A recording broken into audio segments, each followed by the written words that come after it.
વડોદરાના જામવા વિસ્તારમાં ગત 14 માર્ચના રોજ હેર કટિંગની દુકાન ચલાવતા યુવકની હત્યાના કેસમાં કપુરાઈ પોલીસે મોટી સફળતા મેળવી.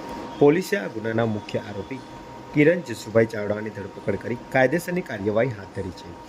મળતી માહિતી મુજબ જામવાના સુંદરપુરા રોડ પર આવેલી 14 હેર સ્ટુડિયો નામની દુકાનમાં કામ કરતા 37 વર્ષીય મિતેશકુમાર રમણભાઈ હળવદ પર તેની જ દુકાનમાં ઘૂસીને તીક્ષ્ણ હથિયાર વડે હુમલો કરવામાં આવ્યો હતો.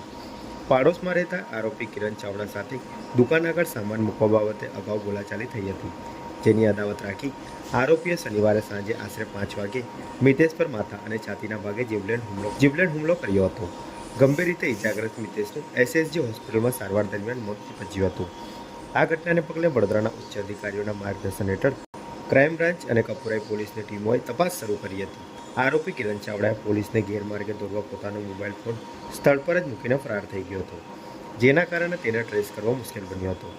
જો કે કપુરાઈ પોલીસ સ્ટેશનના પીઆઈ ડીસી રાવલ અને પીએસઆઈ LN સાંસલાની ટીમે હ્યુમન ઇન્ટેલિજન્સના આધારે આરોપીને હિલચાલ અંગે બાતમી મેળવી હતી. બાતમી મુજબ આરોપી કપુરાઈ બ્રિજ નજીક કોઈ વાહનની રાહ જોતો હતો. પોલીસે વોચ ગોઠવી કિરણ જસુભાઈ ચાવડાને ઝડપી પાડ્યો હતો. કપુરાઈ પોલીસે આરોપી વિરુદ્ધ BNS કલમ 103/1 હત્યા તેમજ GP એક્ટ હેઠળ ગુનો નોંધી તેની અટકાયત કરી છે.